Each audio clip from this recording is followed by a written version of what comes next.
Nesiimye nnyo okuba wano olwaleero ku lunaku olujaguza abakyala. Teri lunaku lwe mba neesunza okujja kavule wano ng'olunaku lwe mmanyi nti lujja kufaako abakyala abangi. Njagala okuba nnyo mu kifo ekirimu abakyala abangi kuba tumanyi okukyamula, okujaguza, okujjanjawaza, okunyumisa. Omukolo ne gutambula ng'ogulaba guli mu booda era mbadde mbuuza abadde anninaanya awo sijja kwogera linnya lye ne mubuuza nti naye mwali mubaddeko n'omukolo oguli organized nga guno.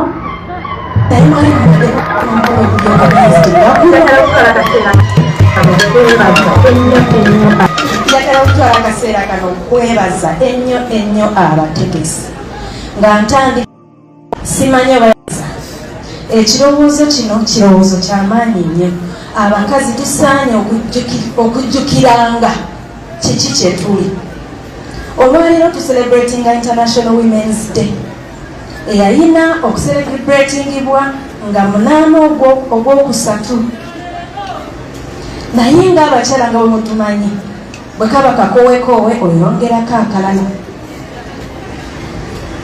bwe baba ng'awo olina hiipu oyongerako endala, bwe kaba kalina ng'oyongerako akalala kakutte. So kiri mu tteeka nti era Women's Day tulina okwongeramu ennaku paka ng'omwezi guweddeko. Kyekitonde kye tulifa abakyala tujjanjawaza, tugaziya, tuzimbya, twongerako era kiri mu ddembe, muli baddembe okujaguza n'enkya lukujaguza International Women's Day nga tetwesibidde ku lunaku lumu olwa 8 March. Era saagala kino mukirabe ng'ensobi, saagala kino mukirabe ng'awo batubadde tuluddewo nedda n'ekyo tusobola okuba zino tent ne tuzizzaawo ne tugamba era tucelebratinga Women's Day. Abakazi tuvudde wala era bwe tufuna chance eyimirira ne tukwata obuzindaalo ne twogera ku nsonga tuba twagala tujogere paka. Olaba nsaba bakkirizenga abakyala bafunenga ekifo n'obuzindaalo boogere ekibali ku mitima.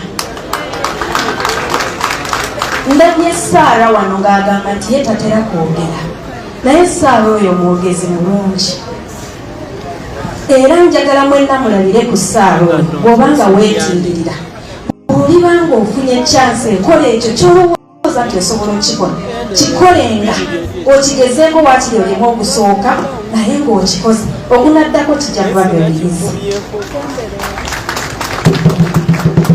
Tutandika tutya okujaguza olunaku lw'abakyala? International Women's Day yayisibwanga etteeka mu lukungaana olwa United Nations. Amawanga agakungaanira mu United Nations baasalawo nti olunaku luno lubeerengawo nga lwakujjukiza abakyala ki kye bali n'amaanyi ki ge balina. Ekyo kyatandikibwawo nga wamaze okubaawo okwegugunga. Abakyala abali bakolera mu malwali mu makolero g'engoye mu New York nga bamaze okukaayana nti baagala equal rights era baagala kuyisibwa bulungi awo we baali bakolera. So olunaku luno olwa International Women's Day luliwo okulwanirira eddembe ly'abakyala ne equal rights z'abakyala. Njagadde nzizeeyo emabegaako tukamanye lwaki olunaku luno weeruli era tuleme kuva ku mulamwa wadde nga 1996 basalawo nti buli mwaka okujja bajja kuteekangawo engombo kye tuyita theme abakazi basobole okubaako ne kye boogerako nga nsonga gye boogerako. Naye ensonga eyali enkulu yakulwanirira ddembe ly'abakyala. Gwe omuzadde eyeetaze essomero erigenda okubangulira omwana wo nga muyiiya mukozi ate ayite ne first grade katukwanjulire Shehan Standard Day and Boarding Primary School abagenda okuteeka ebyensoma by'omwana wo ku mutendera ogusingira ddala. Empisa, eddiini, ebyemizannyo n'obuyiiya bwonna tubikulembereza ddala ng'ate ebyokulya n'ebyensula bya mulembe ddala. Tulina n'entambula eri abayizi abaviira ewala. Gwe ate omuzadde eyandiyagadde omwana wo okuyita ne first grade totunula obulala wonna okwewandiisa kugendera ddala maaso okuva ku nassale paka ku kibiina ekyomusanvu day ne boarding ng'ate n'ebisale birungi ate bisobokera ddala jjukira nti requirements zonna omwana wo azisanga ku ssomero tusangibwa Lubaga mu Bulwa zone okuliraana 24/7 motel gwe ayagala okumanya ebisingawo tukubire ku noti 773 73 359 Naye noti 757 noti 6 26 96 Shehan Standard Primary School.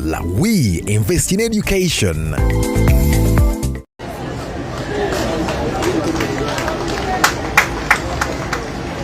Omwaka guno era nga bwe mangambye nti buli mwaka gubaako engombo. Omwaka guno gwabaddeko engombo.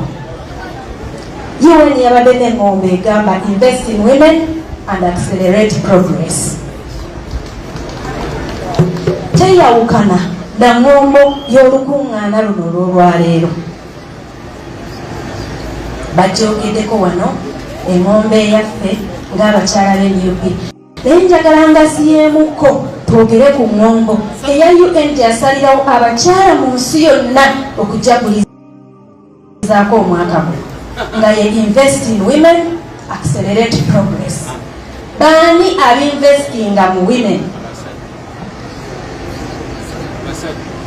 Kulidde Julian wano ng'agamba abasajja balina bakolerera ne babawa buli kimu kye baagala. Eriyo abakyala abalowooza nti okubeera invested in gwe musajja kukwata n'akuwa sente ate nga nakyo kituufu. Okuinvestinga in women kitandikira ku gwe omukyala. Gwe omukyala weeyongeddeko otya akatofaali akalala. Can you invest in yourself? Sigambye kugenda wa maama lususu kugula kazibu kwerunjira kungulu. Naye gwe munda muli weeyongeddeko ki? Bw'ova wano n'obulamu omwezi ne tuddamu okulaba endowooza yo enaaba ekyuseemu after like 3 months. Olina ng'otuula n'ogamba kaneeyongereko kano. Kitandikira eriffe ng'abakyala nga tetunasaba balala kutukwatirako. Ffe twekozeemu mulimu ki? Tusobole okwegombesa n'okusikiriza be twagala batusitule.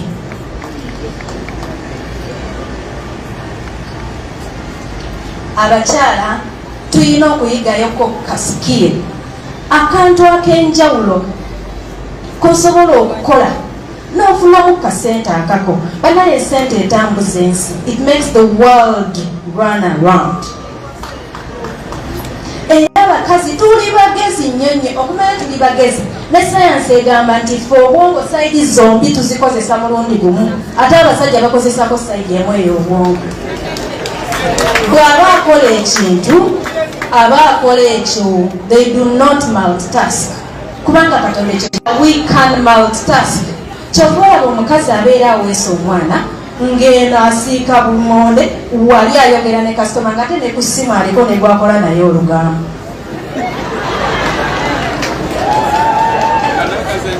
Kati amaanyi ago n'obwo obutonde Katonda bwe yatuwa tubukozesezza tutya okweyongerako. Invest in yourself before you inspire others to invest in you. Mwe okujja ne mbeera mu lukungaana luno olwaleero you have invested yourself already. Choosing to come here, mwe okusalawo okujja wano olwaleero mumaze okwessaamu kubanga bino ebigambo okubiwulira abamu babisasulira naye mwe okusitula ne mujja ne mubeera wano mweinvestinzeemu.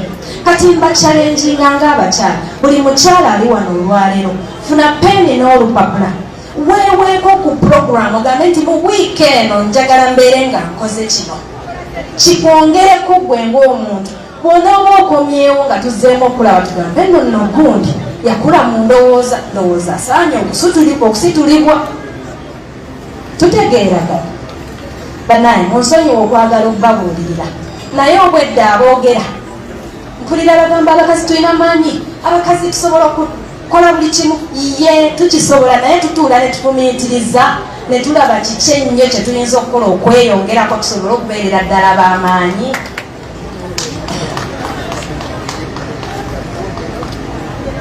Bw'atamanyi weeyongerako otya noonyayo ekintu kimu weekyalenjing okiteekeko omwoyo bw'onoomalira wiiki oba omwezi ojja kudda oŋŋambe nti kyensobola okuteekako omwoyo nsobola okukikola ate nenkiggusa. Njagala okwebaza abakyala ku mitendera egy'enjawulo wano abaliwo. Tulinawo abakubi b'ebifaananyi abakyala babiri Swabra ne munno Gusemberekaawo mu maaso.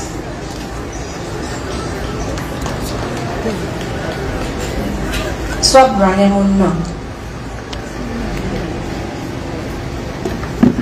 bano abakyala bano ababiri sikiwa nti mumanyi omulimu ogw'amaanyi gwe bakola eri struggle yaffe. Bano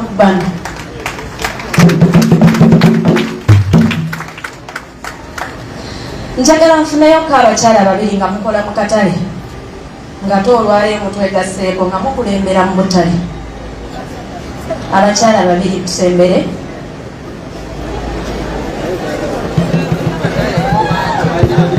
Abakyala babiri nga mukola mu katale mwenna abakola mu butale ng'ate mubunyisa enjiri ya NUP mu butale gye mukolera.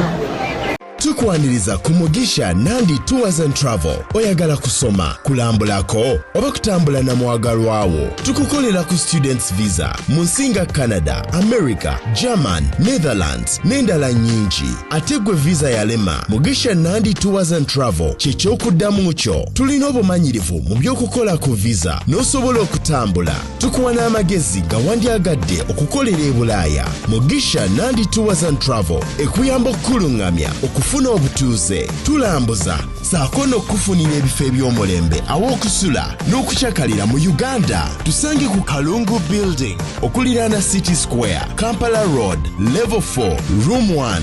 Okumanya ebisingawo tukubireko.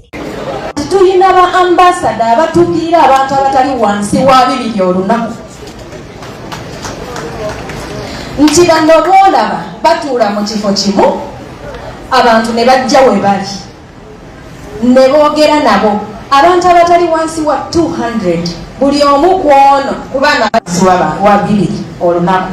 Singa bateekako omwoyo okubunyisa enjiri y'NUP eriyo omulala ayinza okuyimirira eyo n'agamba akola omulimu basinga.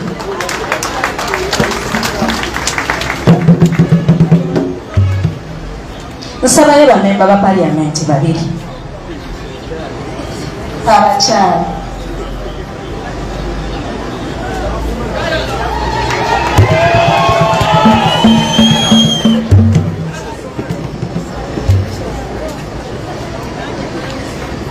Wano ninawo nankiikirira ewange era nga mwinamu essuubi ly'amaanyi nnyo buli lwayimirira ku paliamenti awo ku fuloor tegamya okutu kubanga beeregera biba binkiikirira ng'omuntu.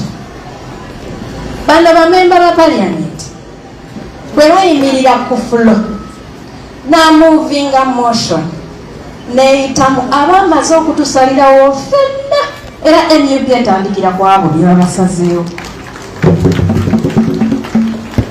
Njagala nga waliyo omukyala w'omukulembeze nga ye talina kifo mu kifo kino nga ye obugwe bwakugolola saati na mpale ya bbaawe nakumulinda lwe bamuyita nti bbaawe bamusibye.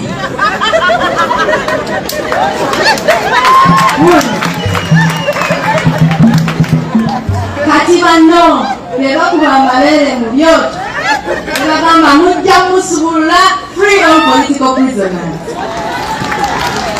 Weewala abafere leka nkwanjuli Ham Connect UG ye kampani egenda okufunira omulimu ebweru w'eggwanga. Tulina emirimu egy'abawala n'abalenzi mu mawanga nga Iraq, Saudi Arabia, Iran, Bahrain, Qatar, n'amawanga amalala mangi. Wano ku Ham Connect UG tutunda n'okugula emmotoka ssaako ne airport taxi. Gwe omwana ow'obuwala olina passport oba tolina, jjangu ku ofiisi zaffe. Ham Connect UG emirimu gy'abalenzi nagyo tugirina nga ba security guards, ba cleaner, ba housekeeper. Gwe ayagala okumanya ebisingawo tusange ku FB Tower Building ewa Bakuli room number C03 oba tukubire ku namba z'essimu zino noti 75973936 ne noti 7551559193. Ffe aba Ham Connect UG tutuukiriza ekirooto kyo. Bano we balidinga campaign ate nze sina wenjogerera kubanga ye front yaabwe bakyala. Njagala buli omu n'ekifo kyalimu amanye nti olina obuvunaanyizibwa obwenkanankana ne bwa munno. Oba okolera mu butusi, oba okolera mu ovolo, oba okolera mu galubindi, oba okolera mu suuti n'ettaayi. Bakyala bannange ffenna tuli ku mulamwa gumu ate gwe gwaki? Gwe gw'okununula eggwanga lino n'eyanziza banyama n'omutuula. Mbayise wano ffenna tumanye nti tulina amaanyi, buli omu n'ekifo kyalimu alina amaanyi n'obusobozi obuggusa ensonga. Ate amaanyi ge mulina genkanankana kubanga omu tajja kukola kya munne.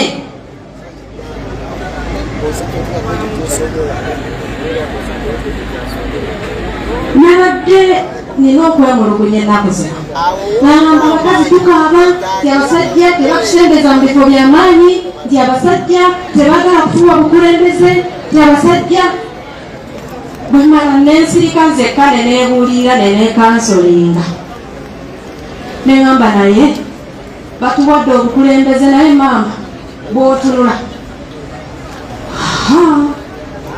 bwe bawa obwa sipiika wa paaliyamenti yasooka okukunumula byakomulungi ebyo namenamena n'atwala. Bwe batuuziza ku mulyango nti tebafulumya ki yasooka obbayita nti ensimu zo nze nina mujje kasita mumpaayo ke mumpadde. Bwe wabaawo ensonga eyamba bakyala banne yasooka ogiggalira. Kati tukaabira ki tusabira ki obukulembeze nga tetusobola kuyimirira ku kigambo kyaffe oba nga tetusobola kuyimirira waabo abakyala abali wansi abatulinamu essuubi. Banaatwesiga batya nga ffe babbi abasooka? Okuva edda nedda abakazi twatunganga ensawo z'abasajja era bwe bakwasa obukulembeze babategeezeza genda otunga ensawo y'eggwanga. Naye abakazi ennaku zino tusala busazi nsawo esente ziyite.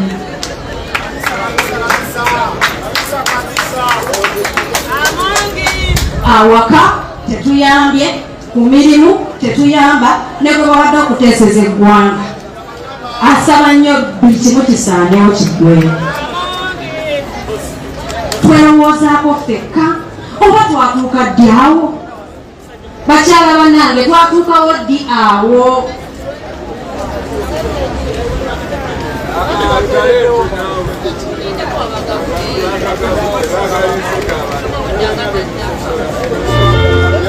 Abakyala twabeeranga n'abakyala be twalabirangako edda. Nze nalabiranga ku bakyala nga Miriam Matembe, nga Winnie Byanyima, Michelle Obama we yajjanga buli bw'ayasamamba ntunula bweti kubanga ye role model wange. Naye ennaku zino nange simanyi awi role model enough ku abakyala bakulembeza abaana bato be balabirako awi reasonable role models. Boni Balista Coffee and Cafe Limited yeva abakutte akati mu kukola okupaakinga n'okusomesa enkola ya kaawa. Tukola kaawa mu bika eby'enjawulo omuli espresso, cappuccino, black coffee ne latte. Tutendeka ate era ne tugaba ne certificate eri abayizi ababa bakuguze mu kukola kaawa mu bika nga V60 coffee, Chemex coffee, Aeropress coffee, Siphon coffee, Cold Brew Drip Tower coffee. Tusangibwa Kampala wa Bakuli ku FB Towers Building omwaliro ogusooka room number B04 okuliraana amafuta ga Haas. Okumanya ebisingawo 070 03 07 43 65 ne 0784 11 27 21 oba tukyalireko ku website yaffe ku www.bonibalista.com. Boni Balista Coffee, fuel for the day.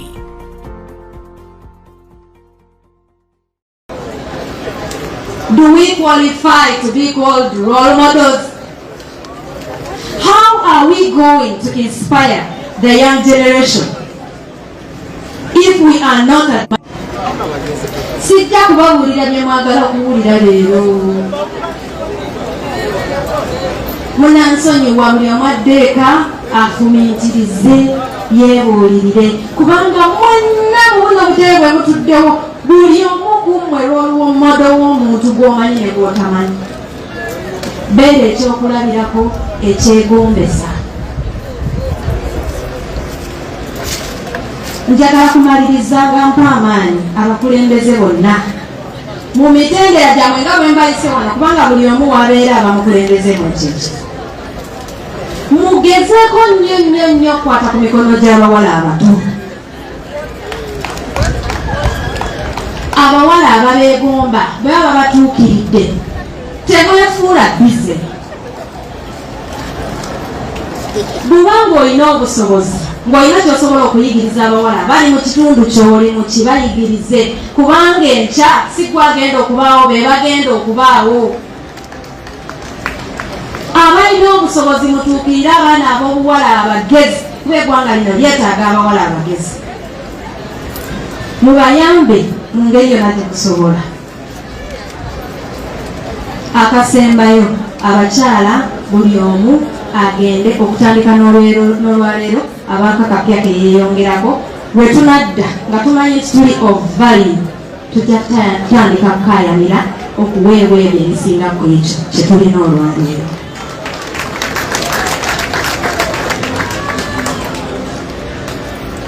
Njagala kubyogera mu luzungu bino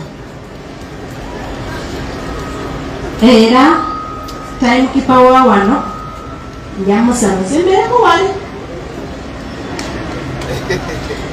nja byogera mu luzungu then nkole omulimu omulala gwe bangambye okukola wano. It is my utmost pleasure to be here with you today. There is no better place I could be in other than this place.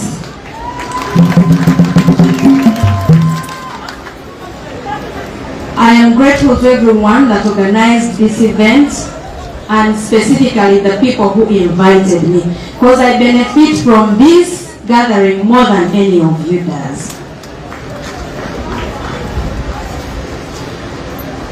Briefly, I will speak about the origin of International Women's Day and this whole celebration that happens on 8th March. The celebration began way back when women were fighting for equal rights and for better treatment at their workplaces. It started long ago in New York in about 1903, and then later in 1996, United Nations decided to formalize this day and say that women really deserve to celebrate every milestone that they overcome every single year and with a specific theme. So this year, our specific theme is invest in women, accelerate growth, accelerate progress. So invest in women, accelerate progress. To accelerate progress, you cannot leave women behind because whether you like it or not, we are part of the equation and you cannot ignore us.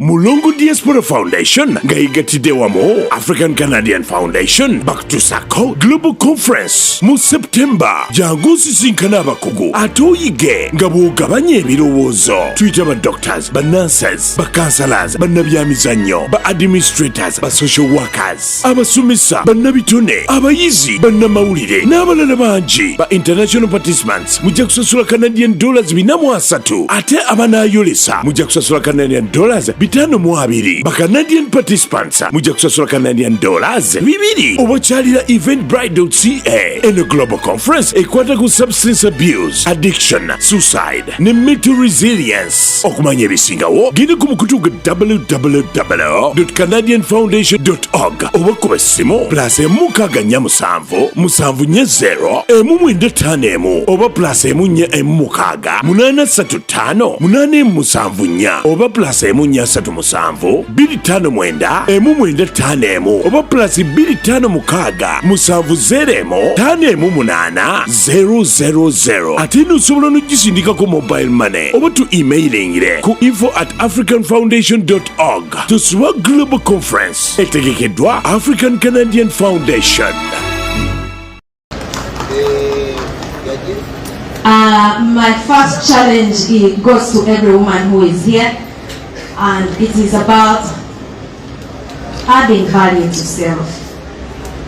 Are we determined to elevate ourselves before we invite anybody else to help us get elevated? Are we doing enough to challenge ourselves to do better? It looks like we enjoy talking as the victims. We enjoy being treated as the victims. We enjoy to stay just wherever we are because we are not putting in any effort. I want to challenge every woman who is here today to think about themselves, challenge themselves to do something that is extra from what they do every day. I will conclude briefly, and my conclusion goes to all the women in high positions. If you have been given an opportunity to lead this country, wherever you are, we beg of you to please represent us well.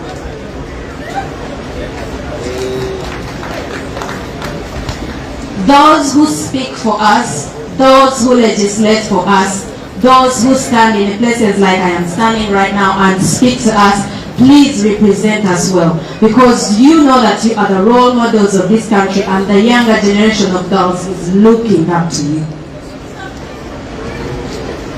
My challenge goes to the top leaders. It is such a big shame that we are having a humiliation. The Baganda say, we have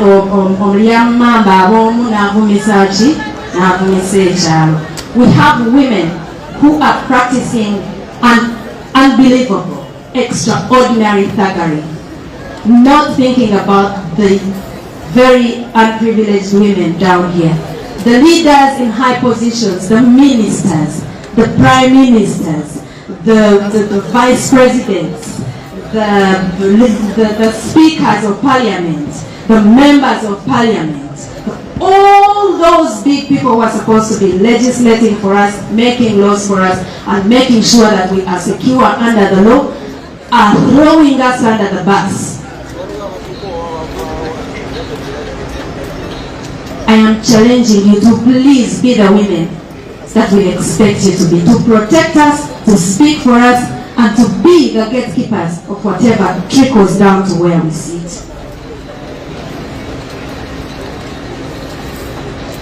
I am grateful for this opportunity to speak to you today, and if you could allow me to please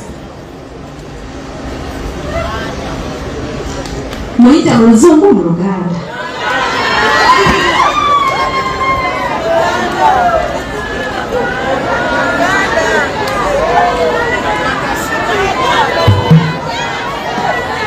Mama jale mujisha ngambe muite mu Nyankole.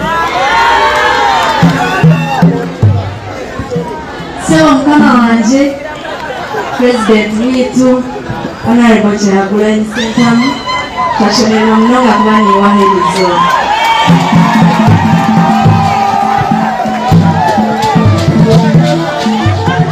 Nanishawango nkirize ntwale omugisha ogu nkweta ogambe nyipeseko mukama wanje. Mubale mnono.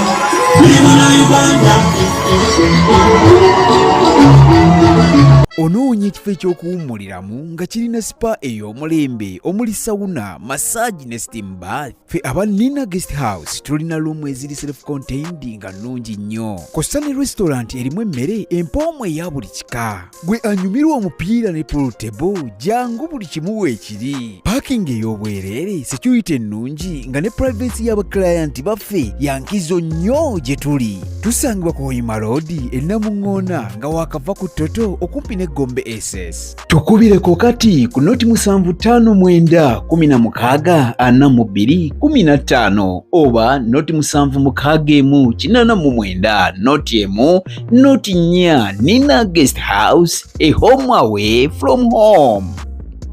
Oyagala okuteekerateekera omukolo ogw'obuvunaanyizibwa ngenda mu bannaffe aba Top Care Restaurant abasangibwa e Nalukolongo ku kizimbe ky'Amakanga wano ku Masaka Road, nga balina abafumbi abatendeka obulungi ate nga bateekateeka emikolo egya buli kika. Bannaffe aba Top Care Restaurant bakola ne outside catering saako ne delivery. Emmere ekutuukako awo wennyini w'oli. Kola order yo kati opiyo. Kuba ku nnamba y'essimu eno bakubire ku noti 7 noti emu 28 55 25 oba noti 772443 bannaffe aba Top Care Restaurant bakola omukolo gwo n'otaguddamu. Tekyabadaza ku Masaka Road, Kiwawo ku Mityana Road, Busunjo, Baka, Mende ku Hoima Road, Bombo Road, Gayaza Busiika, Gayaza Kayunga n'okwetulula Mukono yonna saako mu bitundu bya Uganda eby'enjawulo. Basoloza amayumba g'abapangisa era nga bazimba n'okuwa pulaani z'amayumba. Ssentale be bokka abakulaakulanya omuntu wa wansi n'okumuzzaamu essuubi.